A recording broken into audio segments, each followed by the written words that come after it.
Hey everyone, Joshua Hanlon here, and I am sitting in the museum in the Lego Idea House in Billund, Denmark. And today I'm joined by Tormod, who is the head of the AFOL engagement team here. So if you want to give us kind of an overview of what your job is and kind of what your position is like here at Lego.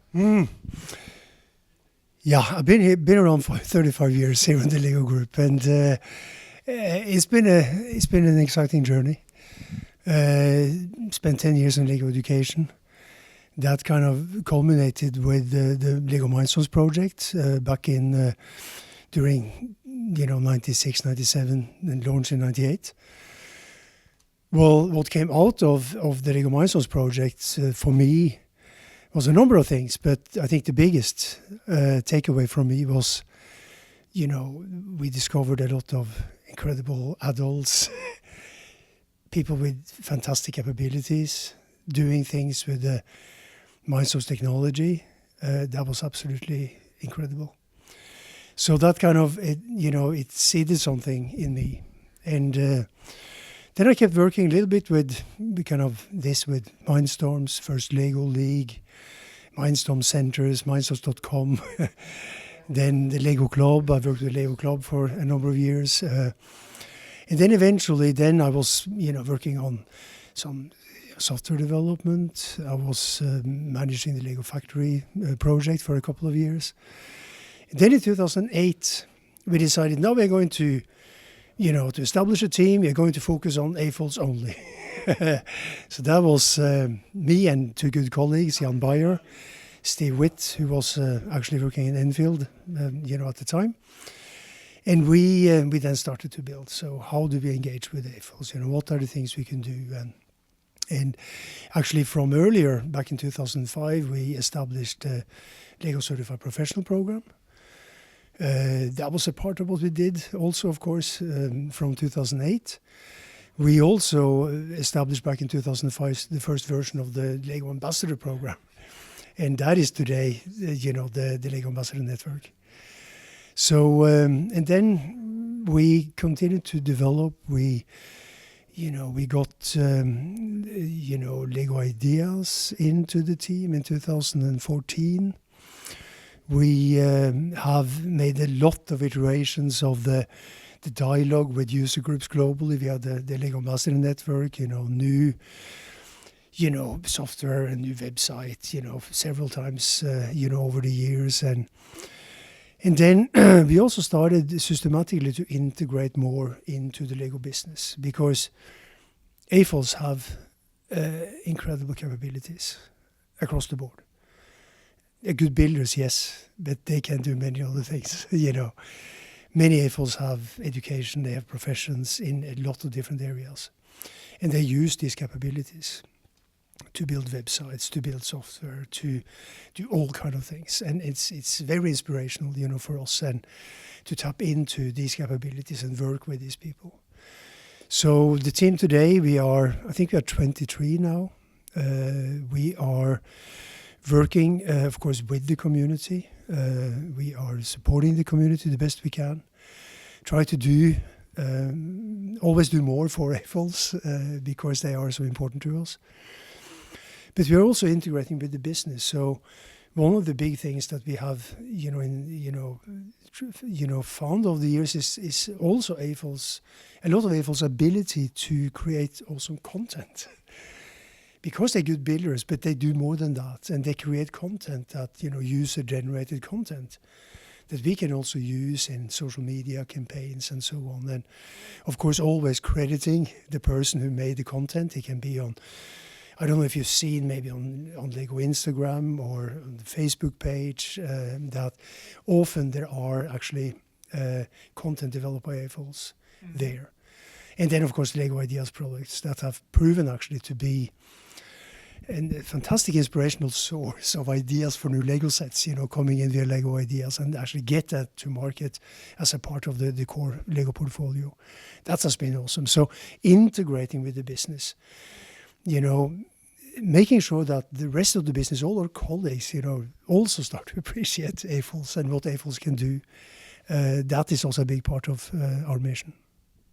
Yeah, so there's a lot to unpack there. So much fascinating work you've done over the years.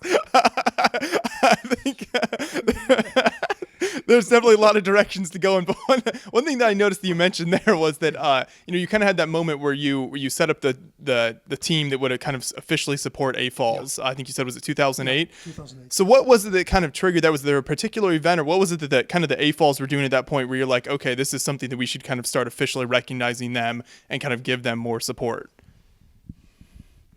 Well, I think what happened up to 2008 was partly kind of me and also Jan and Steve, wanting to do this, wanting to, really, we want to dedicate ourselves, to do this. Then it was also a very high appreciation of the AFOL community from Kjell Christiansen. That was actually had been going on for some years already, and Kjell was very clear that, these adult Lego fans it's incredible what they can do with the brick. But also, Jørn Knustorp, he took over as CEO around, was it 2004? And his appreciation, so Kjell and Jørn Knustorp, they both came to Brickfest in 2005, in August 2005, because, I think Kjell said that, well, because that was just as we were going out of the very deep crisis. We were building the new plan, to the survival plan, for the company around 2004, 2005. And Kjell said, if anyone knows the true value of the brick, it's the AFOLs. We need to go talk to them, So both Kjell and Jørn spent actually a lot of time in workshops at Brickfest in Washington, D.C., talking to people, listening to AFOLs, and what is the true value of the brick? What if Lego wasn't here, what would you be missing? What is the kind of, what is it doing for you? And learning from that. And that was actually built into that strategy that was launched in 2005. So I think with these things, these people in place, other people, that say, well, it's something with this AFOL community. We probably should focus more on that. And that made us then say, well, from 2008, we said, well, let's do that. Because so I could, and Jan and Steve, we could exclusively focus on the AFOLs and not kind of having a lot of other things, on the side. So I think it was just things came together in a way that made it possible for us to do that. Mm-hmm. So then, since that time in 2008, what has your role been within the company in terms of making sure that kind of the company as a whole is aware of the adult fan side of it? Because obviously Lego is primarily aimed at kids, but there is, this growing AFOL audience. So what's kind of been some of the challenges, and how has that worked over the years to today in terms of making sure that, the company was aware there's this large, adult fan base out there? Yeah, of course, the Lego, kids will always be kind of our starting point, and I think kids will always be kind of at the core and the heart of what we are doing. But what has been kind of my and our mission in the AFOL engagement team is not that we should replace or focus on kids with focus on adults, but it's to say, well, okay, so we have all these kids, they grow up. A lot of these kids, they are in love with Lego building, and why don't we try to keep them longer? Why don't we say that, well, the Lego brick could actually be a lifelong experience? So it will always start with the kids, but then, okay, then maybe there will be a dark age, for some saying, well, okay, now I'm growing up, childhood is childhood, I'm focusing upwards, so I'll drop the bricks, at least for some years. But then there should be a motivation for them to pick it up again, because they have the Lego affinity. They love Lego, and that love will never go away. So it's just a question, why don't we then make sure we have things to offer them when they are 18 and when they are 35 and when they are 75, So that's what we have been working on, and that's the AFOL community represents kind of a whole generation. Or generations of people. It's all the way up to people in the 90s. And I think that what is typical for AFOLs, because AFOL, so what's an AFOL? And I think it's a little bit hard to define crisply what an AFOL is. I think what I normally use the term high affinity adult user. So there is an adult with a very high affinity for, the Lego brick, the Lego brand. Love Lego. and these kind of people is someone that we should cater for as a company, because why wouldn't we? They love Lego. We should make sure that they can hobby with them as long as they absolutely want. And they do it themselves. I think the AFOL community is a globally connected community that, they inspire each other. They do things together. They find solutions to everything. But if the Lego Group can also contribute, to make the hobby even richer and contribute with sets and parts and also relationships, and collaboration, with the AFOL community, then we should just do so, and we should do more of it. Mm-hmm. So then, if you can talk about kind of what the AFOL engagement team looks like today, because obviously fans of Beyond the Brick will know we featured a lot of different members of the team over the years in videos. So talk about kind of what the hierarchy and kind of the team members are like, and what different departments there are, and how that sort of breaks down. Yeah. So the AFOL engagement team right now, because it evolves constantly, and if you had asked me a year ago, it would be very different. I think if you ask me in a year from now, it's likely going to be different again. But right now, we have a team of around, I think, 23 people. Most of us are in Billund. There is a group of 3 people in the US. There is 1 team member in Singapore and 1 team member in Shanghai. The way we are organized is very much around a group of people who are very focused on, you could say, on, stimulating the community, growing the community, having a lot of interactions with user groups and fan media and so on out there. Then there is another group of people who are looking very much after Lego ideas. And that is the entire value chain of Lego ideas, from the ideas is being posted on the website until the product is on shelf in the store. And then there are people who are working with integration. So integration kind of into working with the product development team, working with the Lego internal agency, and so on. And also working with the markets. So integrate with the markets, make sure that, not make sure, but do what we can to establish connections between local groups and Lego markets. So because these groups are all over the world, and sometimes it's for Lego markets a little bit hard to, how can we recognize the AFOLs here locally, kind of in Serbia or in Brazil or in Canada, and then we try to facilitate that connection so they can actually connect together. We're also really trying to inspire our colleagues in the markets to come and visit, fan events organized by AFOLs. And we are just kind of established now the concept that we call AFOL networking events. And networking events are kind of characterized by, they have a large number of AFOLs. It's kind of, I think, 250 plus in one place.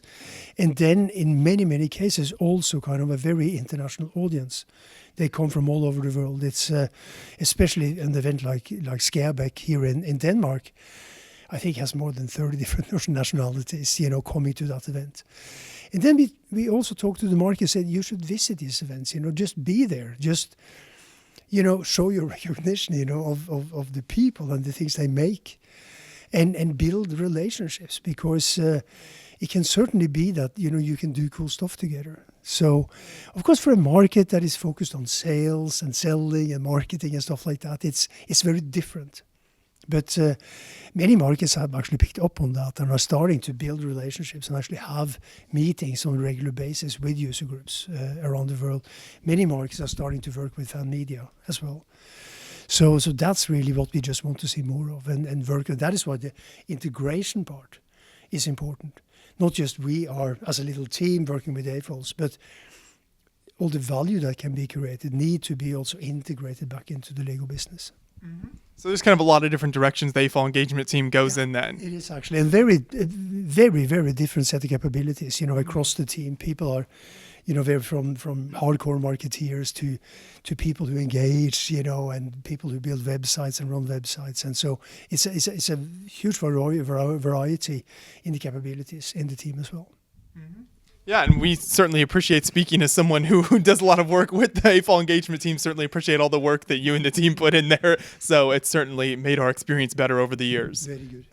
Absolutely. But I want to make sure we definitely dive into the reason that we're here in Billund today, and that's for the BrickLink AFOL Designer Program. So if you want to talk about kind of the idea behind this and you coming from the Lego company perspective and kind of what your work with BrickLink has been like. We wanted to find ways to realize more incredible AFOL designs, because there are so many. There are hundreds and thousands of really clever builds out there. And then of course with with Lego ideas, there is a limit to how many of these ideas we can take into the core Lego portfolio. But could we find other ways, And then we had been in dialogue with BrickLink also for some time, and then we decided, because they had the same interest, they have been doing the mock shop and stuff like that. And we said, why don't we just go together? Because you guys have some capabilities in BrickLink. You have this awesome digital software, and you have a marketplace, and we have Lego bricks, and we have all the things. And why don't we just do a pilot and see, is it possible? Does it make any sense, to try to actually take, AFOL designs and actually provide them to people so other people can build them. There are many challenges involved in doing that, but we felt that if we see this as a learning process, we do this to learn a lot of new things, and out of that learning could come something new. Out of that learning could maybe come that, wow, it is actually possible, or this is really hard, but if you did it this way, then maybe we could do it. So we could find ways actually to help bring more of these AFOL designs, to other people. We didn't plan in too much detail, because I know that if we had planned in too much detail, we probably wouldn't have done it. There's that fine line there with enough detail to get it going, but not too much that it never gets off the ground. Exactly. So we said, well, we believe in this. We are committed to this, both, the Lego team and the BrickLink team, and let's go for it. And let's figure it out along the way. So now we are in the middle of it. And we are at the stage now where we are going to actually determine if these designs that we now have selected, the first 30 of to have a look at, are they sufficiently stable so we can actually, is it something that we can actually put in a box and let people buy? Are they, is the building experience you get when you put this together, is that sufficiently good? We have decided that we'll essentially take the designs as they are, and then judge them, maybe make a couple of tweaks to them, and then judge if you can take them further. When you submit your design, you need to submit it as a digital file. We haven't done that before. There are people doing it to Lego Ideas, but it's not a requirement in Lego Ideas. But how is that working? Are people still kind of documenting their designs as digital files and sending them in? So we actually got quite a number of submissions, so we are pretty happy with that. Then comes the crowdfunding part, or the pre-ordering part. We had never tried that before. So how is that going to play out? And then the packing of the product. So BrickLink will actually be doing the packing of the product, and there will be BrickLink branding on the products. How is that going to work out? And the BrickLink team is planning, for this. We're going to ship the bricks, to them and so on. And so it's still a lot of hurdles to overcome. I foresee a lot of challenges we need to find solutions to. But the collaboration between us and the BrickLink team has been incredibly good, very constructive, kind of diving into the problems, solving them along the way, helping each other to actually be able to move forward and so on. And I believe that will continue. in the spring as more challenges will come and the more things we need to figure out and find solutions to. That will be difficult. But it's also hugely exciting. It's very entrepreneurial. It's very, we are creating something new here. We are doing something that we hope will be appreciated, also by the AFOL community. Mm-hmm. Certainly. And, that's something that obviously as we travel to shows and interview builders for Beyond the Brick is something that we recognize a lot of is how talented these designers are. And I love being able to see, AFOLs get their work out there to a wider audience. So then one of the big areas of collaboration is Lego designers working with the Bricklink team to decide kind of what the sets which ones will be offered to the public. So what kind of has that process been like from a Lego perspective of kind of having the designers work with the Bricklink team and these other people to decide what goes on? So there is a kind of a decision-making process going on here, and there are several voices, of course, in that decision-making process. Lego designers is a critical voice, but it's also important that they kind of abstract a little bit from the way they design official Lego models, because this is not going to be official Lego models, and of course. Then they need to kind of look for things. I think they will be very keen on stability in the models. They will also be keen on kind of the building process. Kind of, is it a good experience to put this together?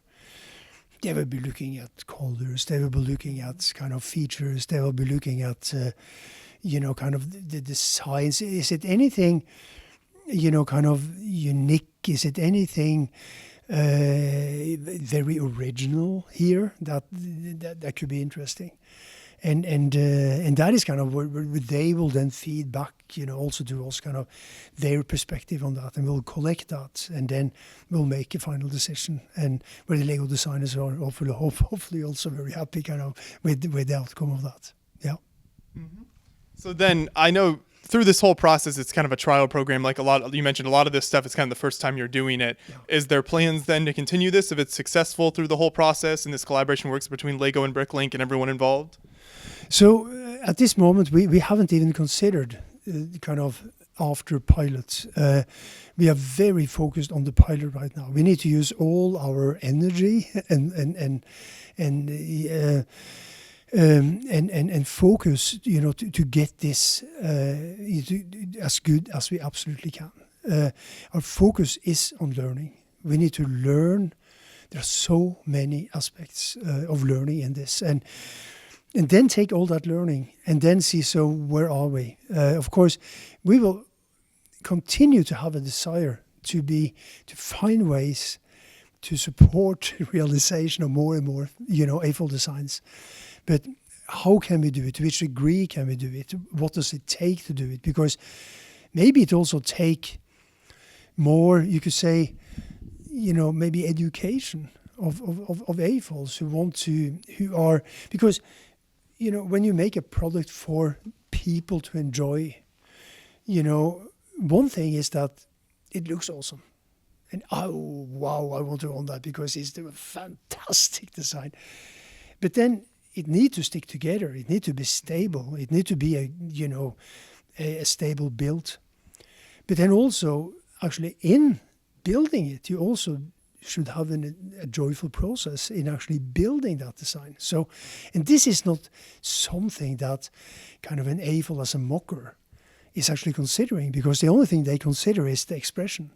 Mm-hmm. And therefore, there's all sorts of barely connected pieces or things like that can. Because sometimes you need to do that. You need to use kind of illegal techniques to get that expression that you want and stuff like that. But that is not something that necessarily gives the person who's going to build that design a good experience. So we are very aware of all these challenges, and we are testing them out. And that is what this is all about: to learn. How far can we take it? And I think that after the pilot, we know much more, and then we will just need to consider. So where do we go next? Mm-hmm. Well, it sounds good. We'll certainly look forward to seeing how the pilot plays out then and seeing the finished products there.